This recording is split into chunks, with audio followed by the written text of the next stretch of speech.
Assalamualaikum warahmatullahi wabarakatuh. Para mahasiswa sekalian,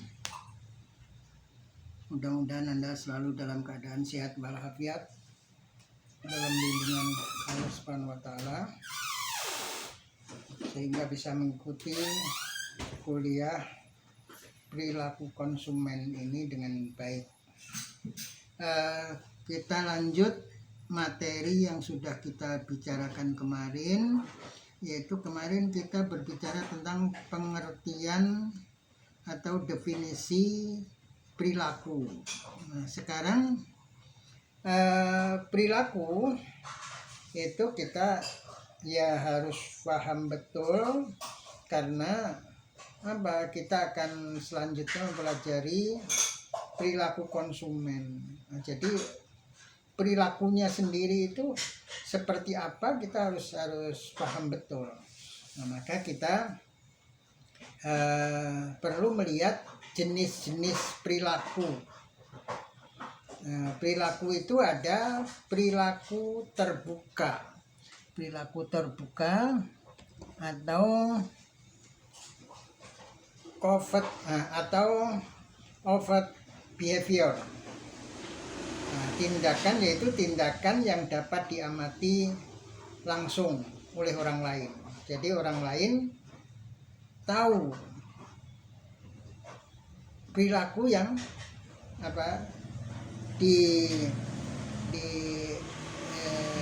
diekspresikan oleh orang tersebut. Misalnya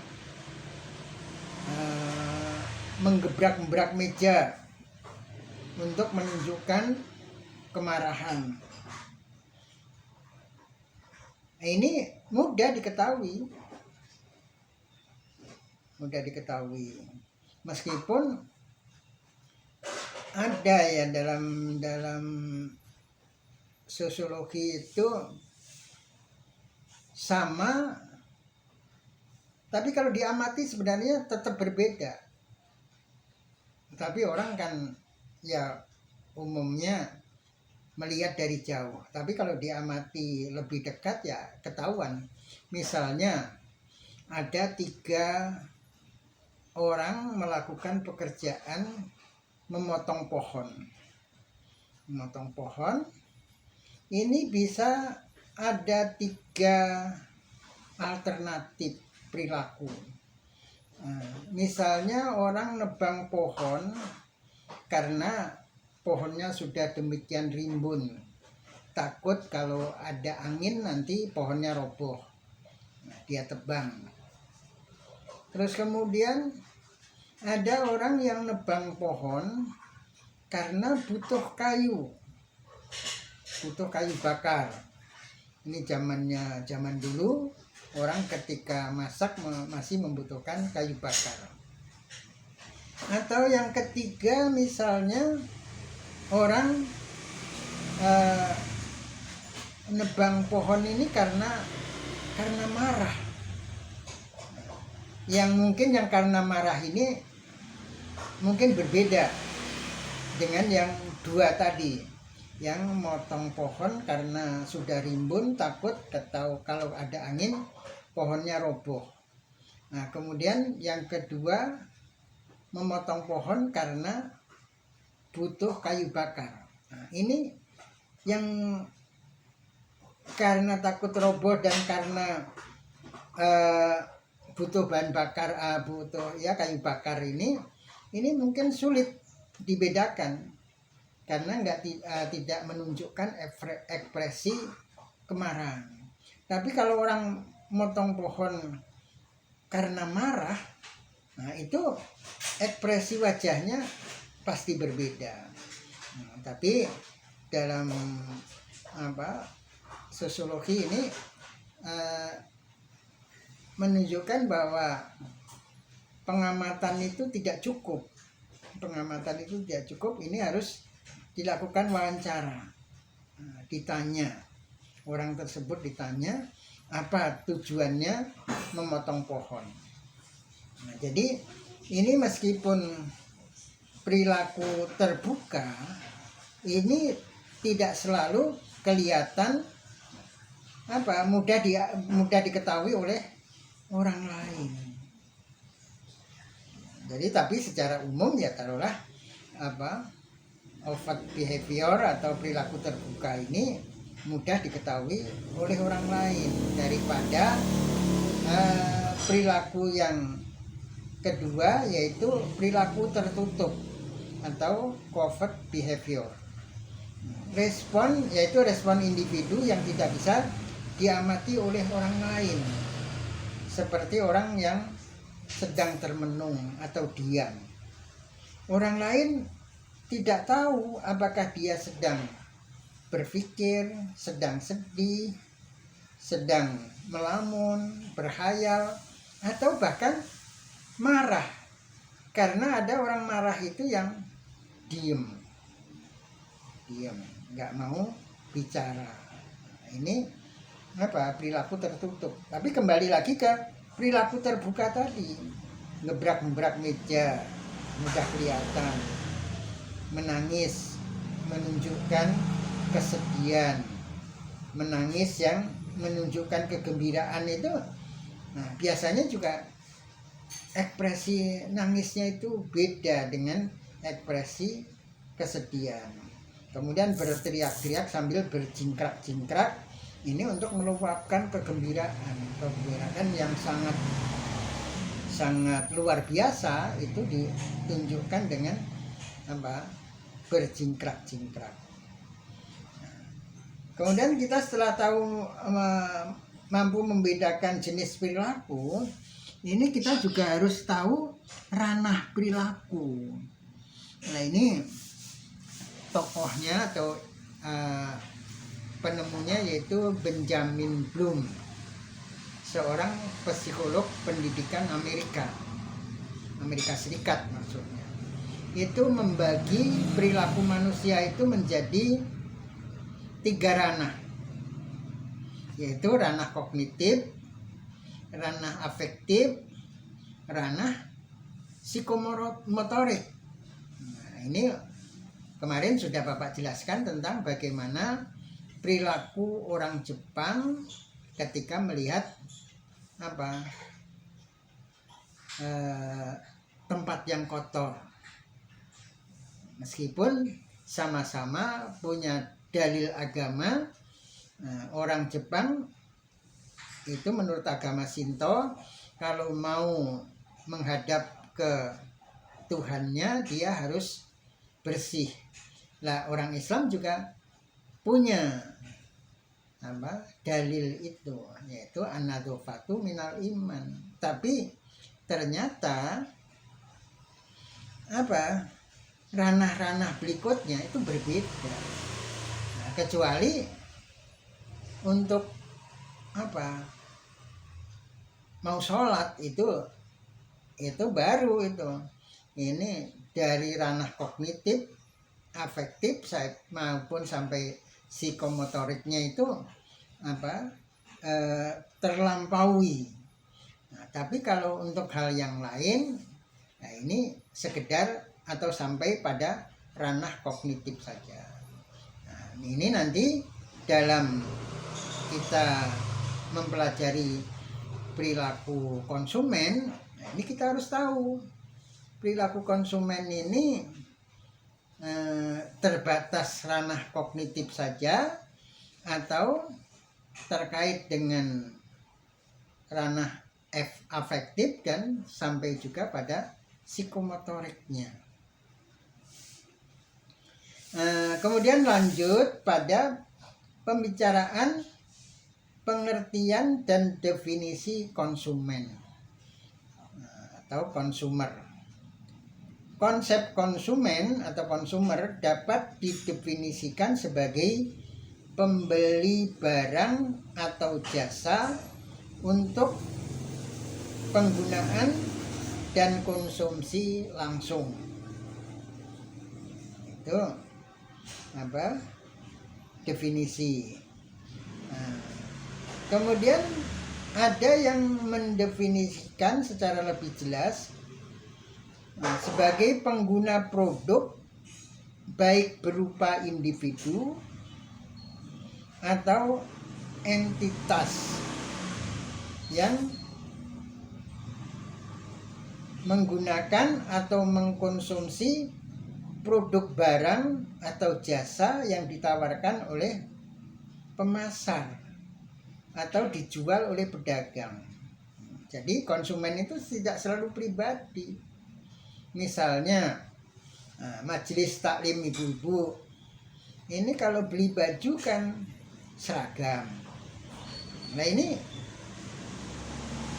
toko yang menjual baju tadi ini konsumennya bukan pribadi tapi kolektif, yaitu apa? Jamaah pengajian. Atau misalnya kantor menyediakan mobil jemputan. Nah ini kan kolektif konsumennya. Jadi tidak selalu individu tadi bisa merupakan entitas. Jadi orang banyak yang tergabung dalam suatu kumpulan entitas. Kemudian sering terjadi kesalahpahaman atau kerancuan mengenai pengertian antara konsumen atau consumer dan pelanggan atau customer. Nah, Anda sebagai sarjana, nanti sebagai sarjana atau sekarang calon sarjana ekonomi dari Fakultas Ekonomi, maka Anda harus bisa membedakan ini. Nah, seperti misalnya teman-teman Anda yang dari tarbiyah, ini mereka juga membedakan secara detail misalnya bedanya pendidikan dengan pengajaran.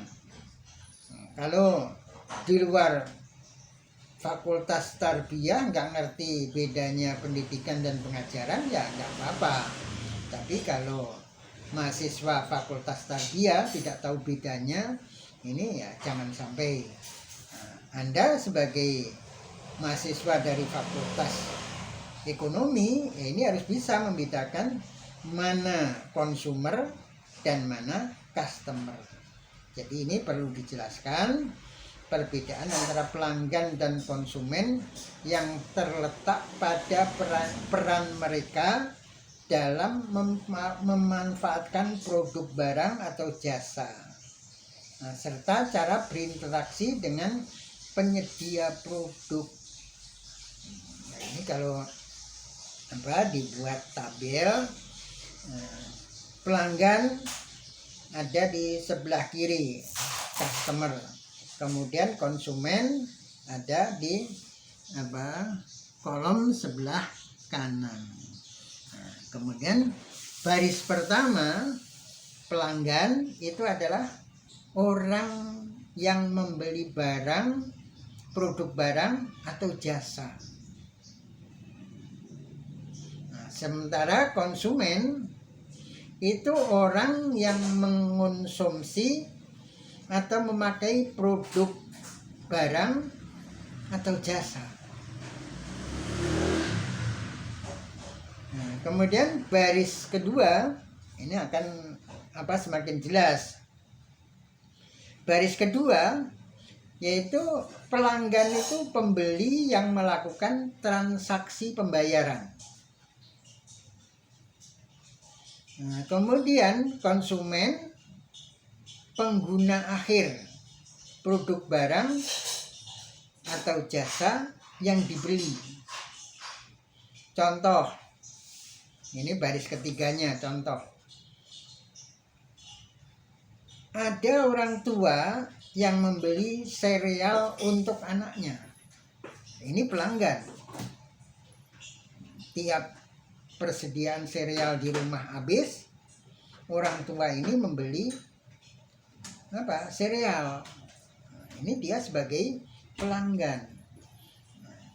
Kemudian contoh konsumen, anak yang mengonsumsi sereal yang dibeli oleh orang tuanya.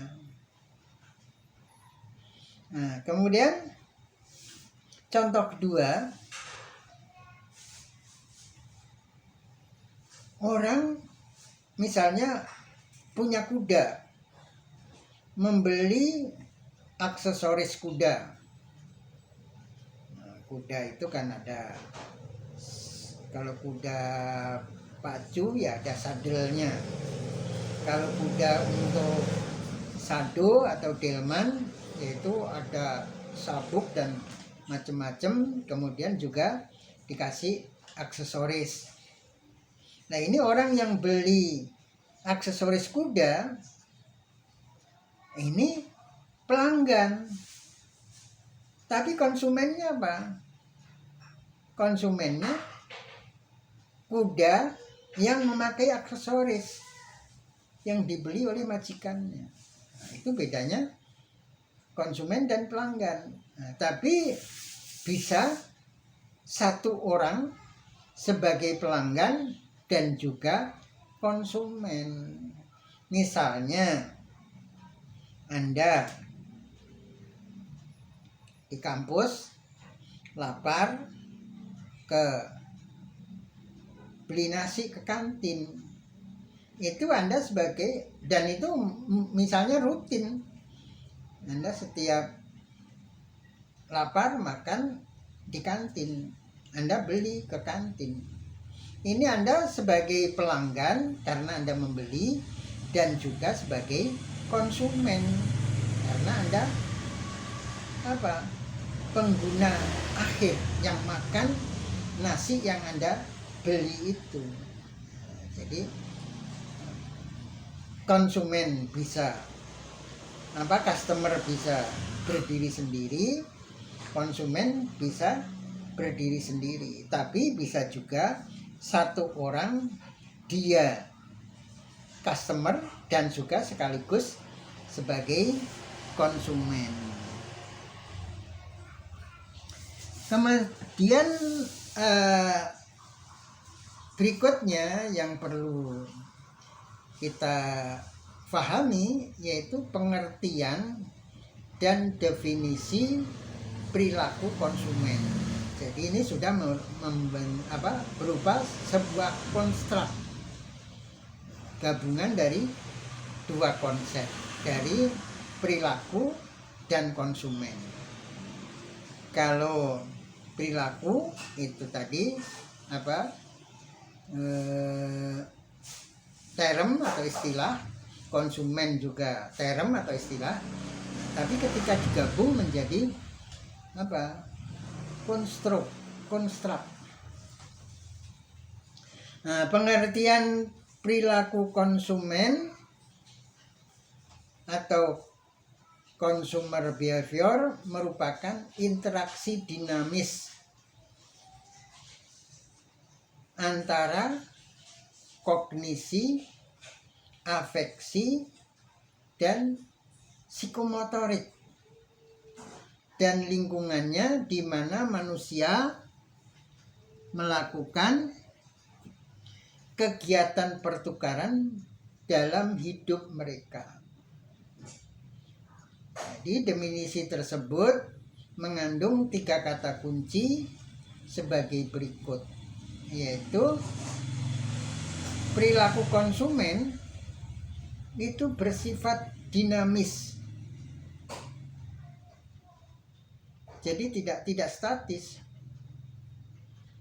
Berkaitan dengan hal makan aja itu kelihatan banget. Ketika nggak punya duit,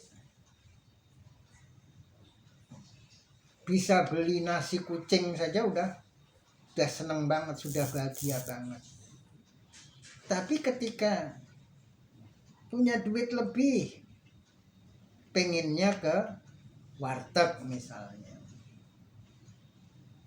Terus kemudian punya duit lebih banyak, ini makan bukan sekedar kebutuhan, tapi juga keinginan dan juga status sosial. Maka dia makan di restoran mewah. sehingga ketika ketemu teman, wah hebat ini makan di restoran mewah. Tapi kalau keinginannya itu pengen dilihat orang, tiba-tiba udah mahal-mahal ke restoran murah, nggak ketemu orang yang dikenal. Ini biasanya ya agak kecewa. Tapi juga lebih kacau lagi, ketemu temen akrab terus minta ditraktir. Ini tekor lagi. Jadi itu tadi perbedaannya, bahwa penjelasan dari perilaku konsumen itu bersifat dinamis, jadi berubah. Setelah nanti Anda berkeluarga, punya anak satu, kondisi keuangannya sudah cukup untuk, ya tadinya ketika mahasiswa motor Beat atau Vario sudah cukup. Setelah berkeluarga naik menjadi Grand Max atau apa, atau kalau penghasilan Anda naik lagi, pengen ke kantor nggak kehujanan, beli mobil Avanza. Nanti tiba-tiba karir Anda melejit, pengen beli mobil yang lebih bagus, Innova atau Pajero. Terus kemudian tiba-tiba Anda menjadi crazy rich. Kemudian Anda nggak puas lagi cuma pakai mobil kelas Innova Pajero, kemudian Anda beli Alphard. Ini perilaku konsumen itu dinamis. Nah, tapi juga dinamis ini bisa naik, bisa turun, bisa increase, bisa decrease. Decrease misalnya, dulu Anda masih bujangan, orang tua kaya ngasih uang saku Anda berlebihan, ini Anda biasa hidup mewah.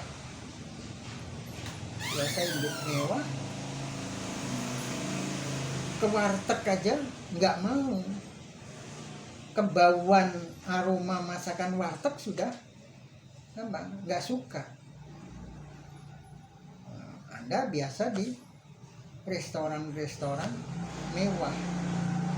Tapi begitu orang tua Anda meninggal, terus kemudian secara ekonomi ternyata Anda tidak bisa seperti orang tua. Ini menurun. Tadinya dengar nama warteg saja risih, tapi akhirnya ya kalau lapar di jalan beloknya ke warteg.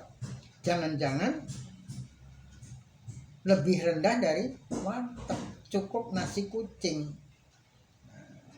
Tapi ini mudah-mudahan jangan sampai ya, ini sekedar contoh dinamis yang sifatnya increase dan dinamis yang sifatnya decrease, turun. Nah, karena perilaku konsumen bersifat dinamis sehingga sulit ditebak, sulit diramalkan. Nah, apalagi konsumen secara umum. Nah, ini akan ya sebenarnya bisa juga ditebak turun naiknya dinamika konsumen tadi. Ketika ekonomi baik, nah ini perilaku konsumen ya serba naik. Ini bukan sekedar dari pribadi ya, tapi juga kondisi ekonomi negara. Dulu zaman Orde Baru, Bapak tinggal di Bekasi, di Bulak Kapal Permen. Pada saat itu keadaan ekonomi artinya keadaan ekonomi negara itu sedang sedang makmur gitu.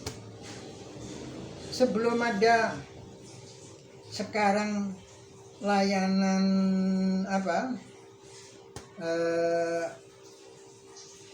GrabFood itu, sebelum ada ini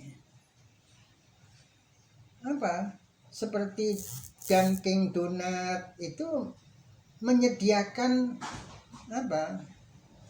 deliver service karyawan dari perusahaan itu.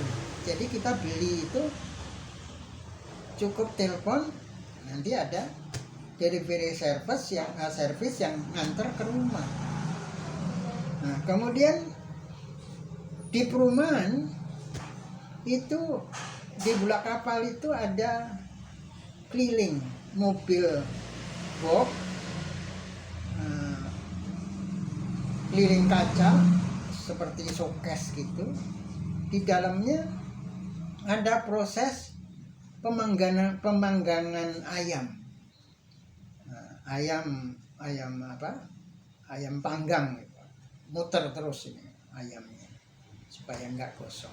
Ini keliling ke perumahan ya, karena ekonomi negara sedang baik, daya beli masyarakat juga cukup tinggi.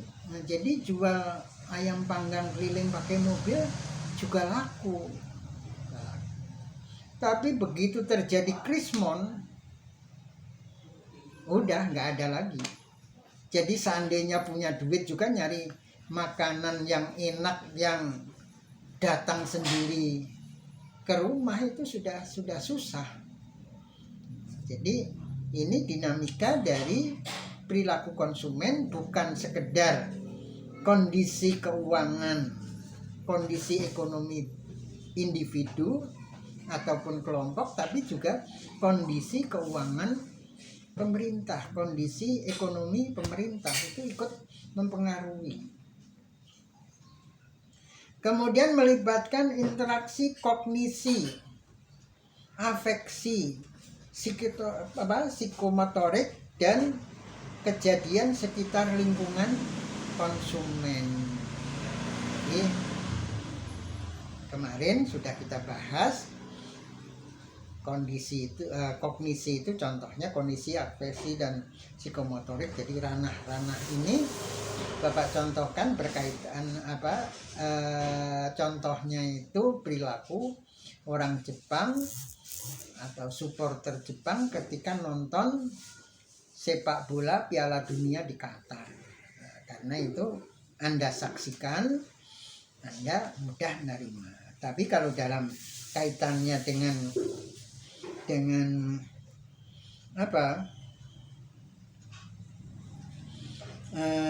konsumen, perilaku konsumen, kognisinya, orang punya pengetahuan atau tidak tentang barang yang dibutuhkan. Kemudian afeksinya, tergerak enggak untuk ini baru di hati ya, tergerak enggak keinginan untuk membeli. Kognisinya ada, mengatakan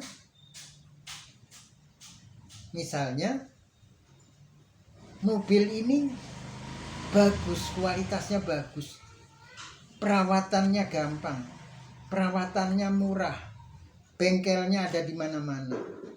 Kognisi. Afeksinya karena kondisi keuangannya belum mencukupi, afeksinya ya sebatas ingin aja. Kognisinya bergerak untuk membeli, ya nggak mungkin karena duitnya nggak ada. Nah, ini bisa dibulak-balik. Duitnya banyak, kognisinya nggak ada. Nah, terus afeksinya ini tergerak karena dibujuk-bujuk orang, didorong-dorong oleh teman atau oleh marketing.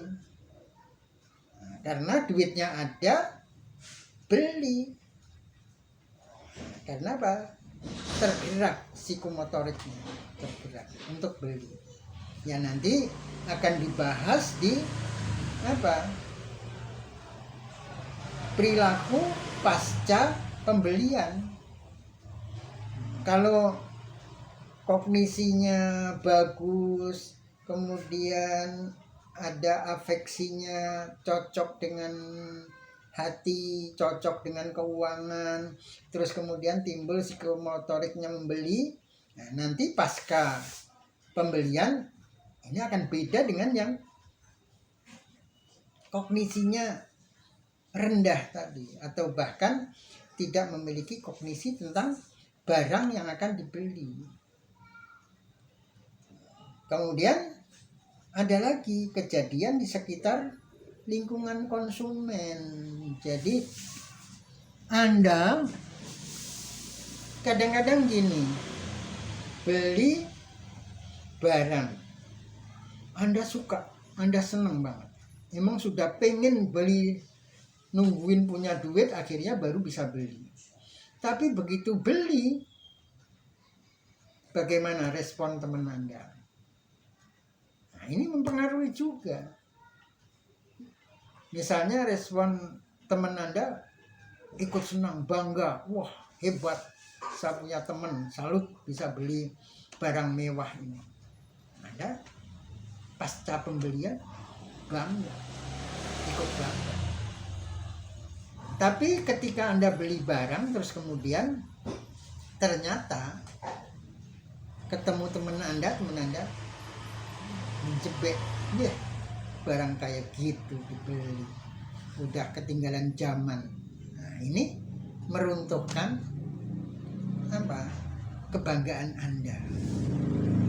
Jadi ini lingkungan itu mempengaruhi. Kemudian melibatkan pertukaran seperti menukar barang milik jasa penjualan dengan uang milik jasa pembeli. Melibatkan pertukaran seperti menukar barang milik atau jasa penjual dengan uang milik atau jasa pembeli. Nah, jadi ini apa? Pertukaran itu bisa memberikan barang milik atau jasa. Nah, misalnya gini, orang memiliki keahlian, taruhlah mijit. Nah, kemudian ada orang lain sakit,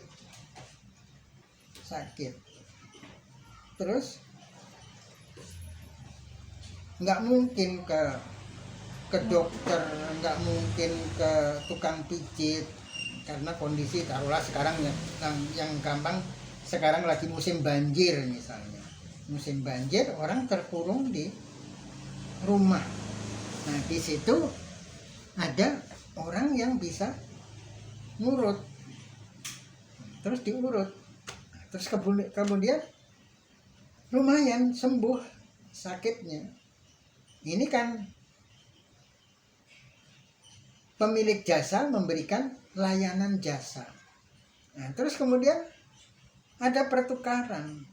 Pertukaran ini bisa berupa uang. Orang itu dibayar pakai uang. Tapi ada juga pertukaran itu nanti dibeli dengan jasa. Meskipun enggak pada waktu itu. Ini Bapak pernah alami. Jadi suatu ketika Bapak ada pelatihan di Cipete, di asrama Kementerian Agama, di mes Kementerian Agama. Terus ada teman dari Makassar, sudah sepuh. Waktu itu Bapak masih muda, dia sudah sepuh, sudah hampir pensiun. pas bapak lewat depan kamar dia sedang dipijitin sama teman sekamar. Dipijitin sama teman sekamar. Bapak ngeliat cara mijitnya ini nggak bener. Bapak takut kalau ini nanti tambah parah. Terus akhirnya bapak samperin, jangan gitu mijitnya gini. Nah, terus bapak pijit, terus alhamdulillah sembuh. Terus akhirnya orang itu juga berterima kasih ke bapak. Oh, terima kasih Pak Edor. Kalau nggak dipijit Pak Edor, parah ini nanti malam nggak bisa ngikutin materi, kata dia. Nah ini nggak ditukar duit, nggak ditukar apa-apa. Pas bapak tugas ke Makassar, disitulah pimpinannya aja sampai kaget ketika bapak bertiga, bapak dengan orang yang bapak pijit, terus dengan pimpinan kantor di Makassar. Itu pimpinan kantor di Makassar sampai ngomong gini, saya ini heran, Pak Edor teman-teman mudanya di Makassar kan banyak, tapi kenapa ini akrabnya sama Bapak Fulan ini? Nah, orang nggak tahu bahwa Bapak pernah memberikan jasa nurut terhadap Bapak itu, sehingga Bapak kemana-mana diantar, bukan sekedar diantar aja, termasuk makan di restoran juga dibawa. Jadi ini contoh pertukaran. Nah ini bisa menjadi kata kunci yang harus diamati. Yang pertama perilaku konsumen yang dinamis tadi, kemudian melibatkan interaksi, afeksi, kognisi, ranah perilaku, sampai kemudian pengaruh dari lingkungan konsumen. Yang ketiga, pertukarannya seperti apa, barter atau jual beli. Itu yang perlu diamati dalam kita membicarakan perilaku konsumen.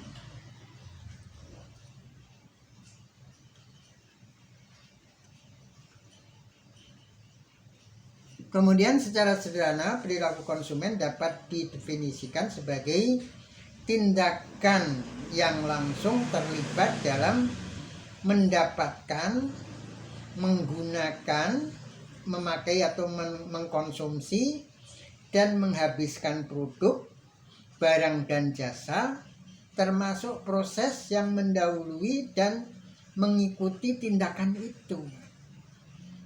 Jadi perilaku konsumen itu panjang langkahnya itu. Jadi itu tadi tindakan yang langsung terlibat dalam mendapatkan. Cara mendapatkannya bagaimana? Itu tadi pengetahuan, kognisinya bagaimana. Terus sampai afeksinya, terus psikomotoriknya sampai mendapatkan barang. Setelah mendapatkan barang, menggunakannya, memakainya. Kalau belinya salah, menggunakan, memakai, dan mengkonsumsinya kan enggak seperti yang mungkin dibayangkan oleh pembelinya. Contoh sederhana aja. Anda beli makanan, pengen banget melihat makanan itu menggugah selera. Untuk mendapatkannya aja, ini kan perlu uang, di tingkat afeksinya itu tarik menarik.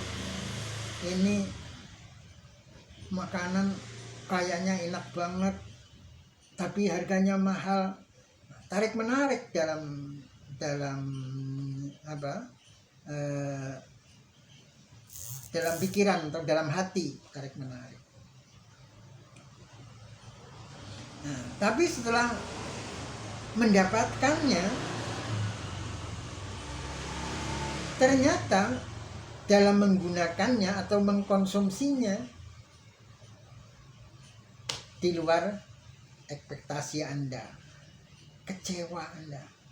Makannya kan sudah, ya kalau dirasakan nggak enak, nggak sesuai dengan yang Anda bayangkan, ini kan apa?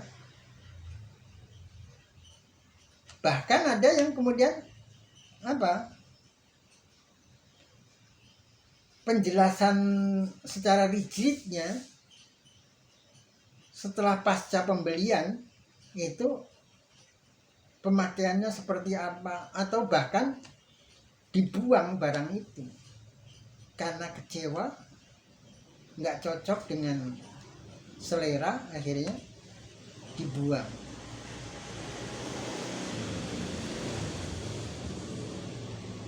Nah, di sini tadi disebutkan juga termasuk proses yang mendahului dan mengikuti tindakan itu. Jadi apa? Mendahulunya seperti tadi, bagaimana proses pembeliannya, dan kemudian mengikuti tindakan itu akhirnya pasca pembelian itu seperti apa.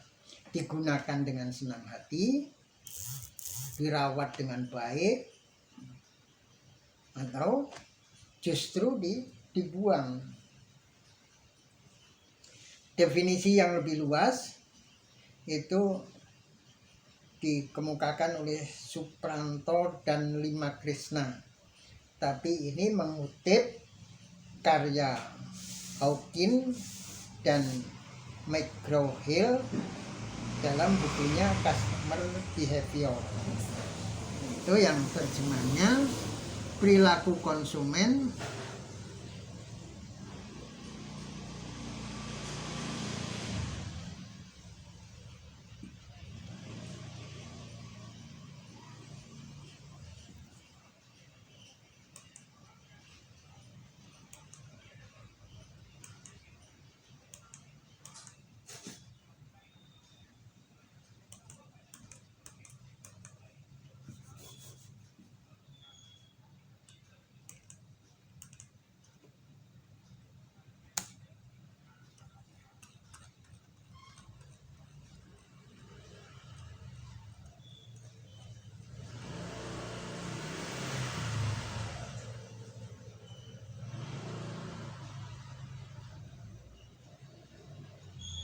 perilaku konsumen, yaitu studi tentang